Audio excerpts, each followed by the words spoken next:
चलो, नमस्कार दोस्तों, स्वागत है आपका महाकाल कोचिंग क्लासेस में। आज बहुत ही इंपॉर्टेंट टॉपिक तुम्हारे लाने लेके आया हूँ। ठीक है, टॉपिक अपना अपने पास क्या है कि कूलम का नियम। इस बार लिखवा के रख लो, 12th वालों, तुम्हारे लाने कूलम का नियम आ गया 2025 में। ठीक है, 2026 में आएगा तुम्हें कि इस बार तुम्हारे लाने कूलम का नियम 100% आ गया। देखो कूलम का नियम क्या होता है, मतलब ये समझ लो कि ये आएगा ही पेपर में, बहुत ही इंपॉर्टेंट है, समझ लो।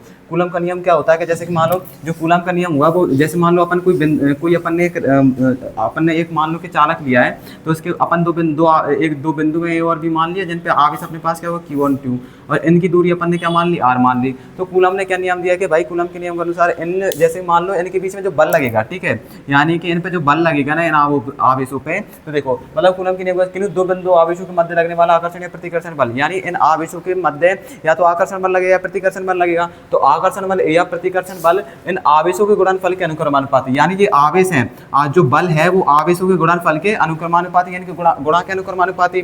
और इनकी बीच की दूरी अपन ने क्या लिया R, तो इनकी बीच की दूरी के बारे के व्युत्क्रमानुपाती यानी अपॉन, ठीक है, मतलब व्युत्क्रमानुपाती में अपन पहुंचा देंगे। तो देखो आवेश का नियम क्या कह रहा है भाई, कूलम के नियम दो बिंदु आवेशों के मध्य लगने वाला आकर्षण और प्रतिकर्षण बल, उनकी बीच की दूरी के मध्य के उनकी बीच की दूरी के जो यानी कि जो बल लगेगा उनकी बीच की दूरी होगी उसके व्युत्क्रमानुपाती हुआ, और आवेशों के गुणनफल के अनुक्रमानुपाती हुआ। यानी वही अपन ने बना दिया कि जो F है वो इनके मतलब गुणनफल के अनुक्रमानुपाती हो रहा है, उनकी बीच की दूरी के बारे के व्युत्क्रमानुपाती हो रहा है। दो समीकरण मान लिए, इन दोनों से अपन ने कर लिया। जैसे अपन इसका जो अनुक्रमानुपाती का नियतांक हटाएंगे तो अपने पास एक मतलब निशान हटाएंगे तो अपने पास एक नियतांक आ जाएगा, और इसके नियतांक का मान अपन कितना मान लेंगे, एक मान लेंगे, तो अपने पास जो बल हो जाएगा F बराबर Q1 × Q2 बटे कितना हो जाएगा R²। देखो बात समझ में आ रही है, क्या है, कुछ नहीं है। कूलम का नियम क्या होता है, यही याद करोगे कि कूलम का नियम होता है उनके आवेशों के गुणनफल के अनुक्रमानुपाती, उनकी बीच की दूरी के बारे के व्युत्क्रमानुपाती होता है। समीकरण 1 और 2 से इस तरीके से अपन खत्म कर सकते हैं। इसका स्क्रीनशॉट ले लो, रख लो, आएगा पेपर में 100%, रट लो इसे, ठीक है।